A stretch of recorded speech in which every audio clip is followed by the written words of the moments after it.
Dahil sa sunod-sunod mong paglabag sa patakaran kong ito, humantong ako sa isang desisyon.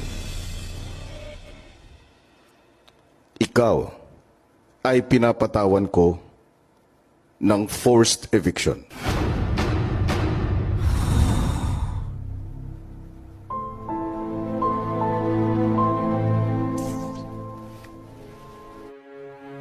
Suspended in the air, I hear myself breathing,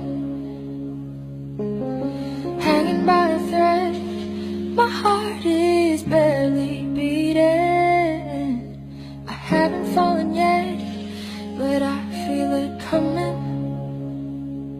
Tell me, would it be too much to ask if you break?